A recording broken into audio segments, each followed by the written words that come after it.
Hey, what's up everyone? Welcome back to the channel. Got a 2007 Toyota Yaris and going to do a really quick video on how to replace the driver front CV axle. Since we'll be jacking up the driver front area, went ahead and put a block behind the passenger rear wheel. Alright, so before I go ahead and jack it up and get it off the ground, I'm going to go ahead and get this axle nut loose. Now this one is missing the hubcap, so if you had a hubcap you can just pull it right off. And then you can see on this axle nut there's a little tab where it looks like this one's not really bent into this groove, but I'll still take a little punch here and see if I can get that out a little bit, and then we'll go ahead and loosen that nut there.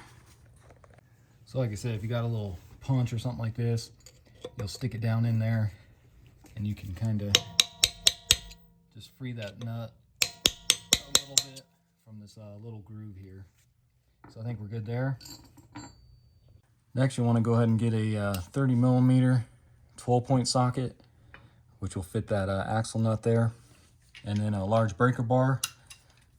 And let's just go ahead and see if we can at least loosen this.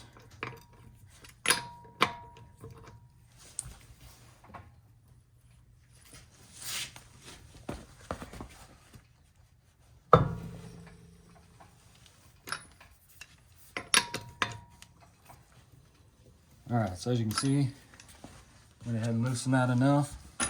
And the reason I did that beforehand, before we jacked it up, that way the vehicle the tire didn't want to turn on us. Next, I'll go ahead and grab my jack, and I'm just going to jack up right underneath the frame there. And then we'll put a jack stand right here. And I'm going to jack it up pretty high. That way the vehicle's leaning towards the passenger side. So when we go and pop that CV axle out, we shouldn't lose any transmission fluid. And then with that jacked up, I'm just going to put a jack stand right here on the pinch weld, just for a little more securement. And then as you can see, also put one on the rear just to help hold that because this car is so short. Next, go ahead and grab a 21 millimeter. Let's remove all four lug nuts. Now we can go ahead and remove the rest of that axle nut all the way. So grab your 30 millimeter socket.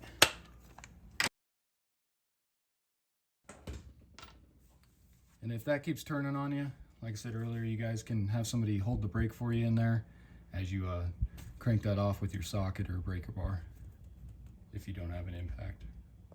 Alright, so next let's go ahead and pull out these two strut bolts here.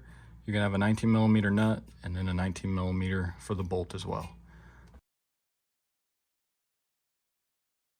Then you can go ahead and pull those out.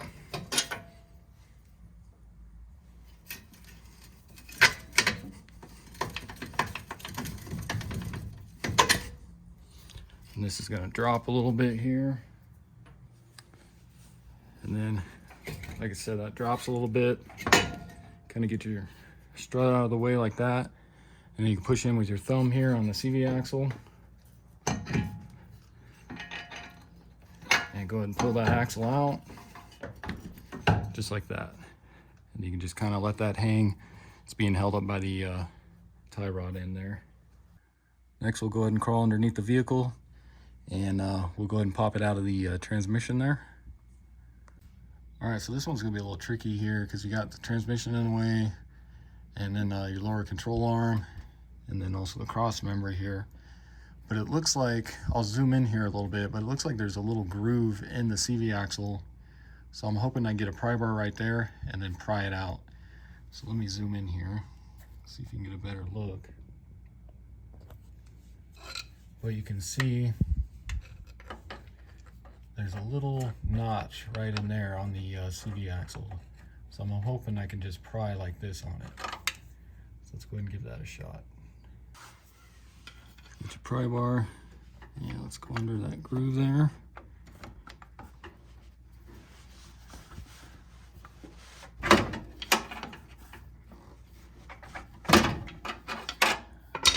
Just like that. Yeah, I think I got it popped out of there. There it goes. And as you can see, still got transmission fluid leak in here.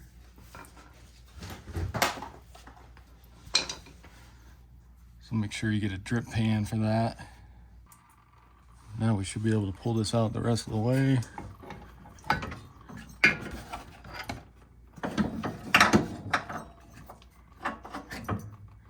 Just like that. All right, so let's go ahead and take a look at our new one and our old one. Went with the GSP, got this one off Amazon. Not sure on the part number, they put the shipping label over it, but I'll put a link in the description for it. You just want to make sure it's the same length as your old one. It looks the same. You can see all the old one here, the boot's torn, that's why we're replacing it. New one comes with a new axle nut, and then you want to make sure, you can see this little snap ring came out with it, so you want to make sure that comes out. And you can see our new one has it already on it. Sometimes you buy these and this snap ring will be missing, so you'll have to move it over to your new one. But I think we're ready to put it back in the car. So go ahead and grab your new axle. And let's go ahead and stick this up in there.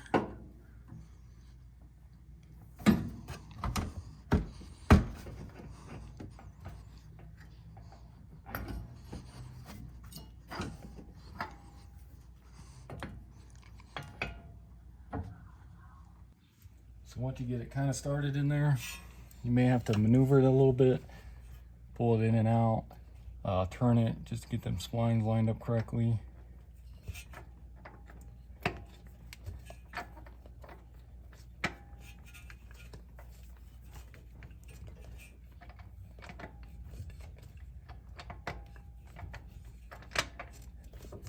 Okay, so I think right there should be good.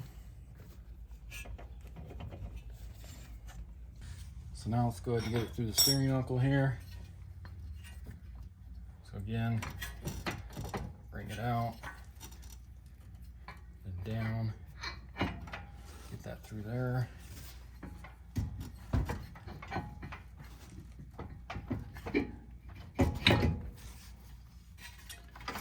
Go ahead and get it kind of started in the strut here.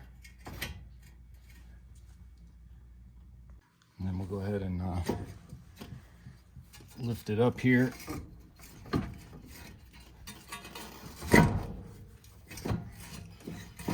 Get your strut bolts.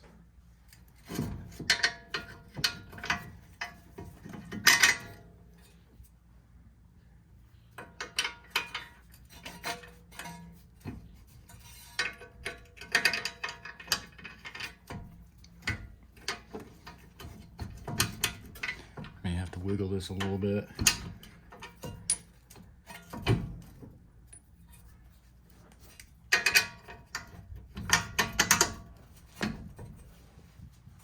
Use a mallet if you need to.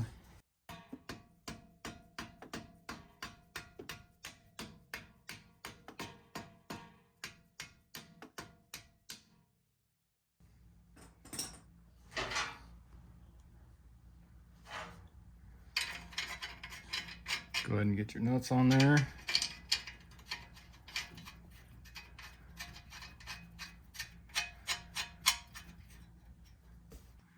And then I'll go ahead and tighten these, not too tight, and then I'll torque them here after I get them snug.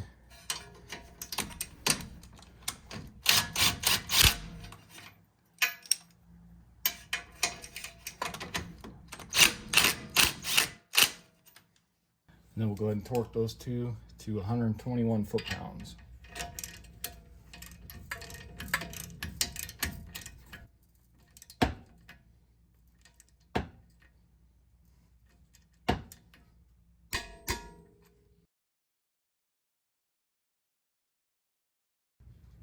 Next, go ahead and take your axle nut. Get that screwed on here.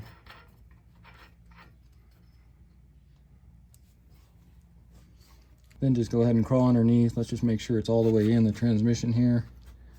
Kind of hard to get up in here, but and I'm going to push real hard, and you might actually hear it click. There you go. And then just pull on it, make sure it ain't going to come out. So we should be good right there.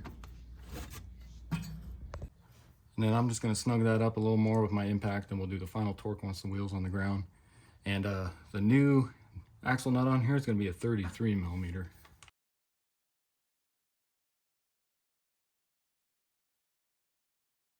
And then before I get the tire on, I'm going to go ahead and spray this. I ran out of brake clean, so I'm just going to use some Purple Power here.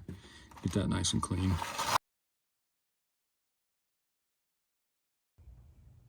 All right, so before I go ahead and put the wheel and tire back on, like I said, this was rusted on here, so I'm going to take a wire brush, try to clean this up real quick before I put that on. So go ahead and grab your wheel and tire, and I just went ahead and put a little anti-seize on there just to help with the rust. Next, go ahead and grab a jack, and let's get the jack stands out of here. Then go ahead and torque your lug nuts to 76 foot-pounds. Next, go ahead and torque your axle nut to 160 foot-pounds.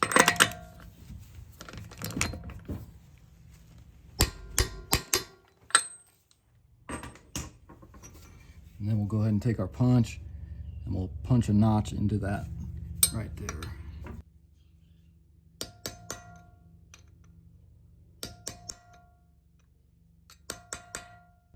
Kind of like that. Then of course, if you have a hubcap, go ahead and put your hubcap back on there. Next, go ahead and pop your hood. All right, so with your hood pop, go ahead and locate your transmission dipstick, which will be right there. We need to check this with the vehicle running. Since we pulled out that CV axle, a little bit of transmission fluid came out. I just want to make sure we're still good on the level there. As you can see, here's my pan, and really there wasn't much that came out, but just want to double check. So we'll go ahead and start it. This motor and transmission's already warm a little bit because he drove over here right before I started it, but it's had time to cool a little bit. So let's go ahead and start it. All right, so with it running, you got this little tab on your dipstick. Go ahead and press down on that, pull it out, and go ahead and wipe it down first. Stick it back in there.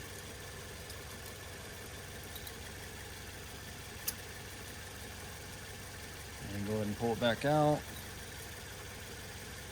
And hopefully you guys can read this. My camera will zoom. But you can see we're right about at the bottom of the hot line. So these two lines here is the cold, and these two are the hot, and we're just below the hot. Like I said, this engine and transmission cooled down a little bit, so once that starts to get a little warmer, it'll climb up in between these two hot marks. So we should be good. Even with that little amount that comes out, you shouldn't have to top it off. And if you do have to top it off, you'll want to use Toyota WS transmission fluid. And you can see I kind of wiped it down. Not sure if my camera zoom in, but you can see cold and you can see hot. So we should be good. All right, so that's going to do it for the video. Again, this was a 2007 Toyota Yaris. Went ahead and replaced the driver's side CV axle. Hopefully this video helps you out. It's a pretty simple job to do on these Toyota Yarises. And I also went ahead and checked the transmission fluid since a little bit came out when we pulled that CV shaft out. And if you haven't already, subscribe to my channel, check out my other videos, and I'll see you next time. Thanks for watching.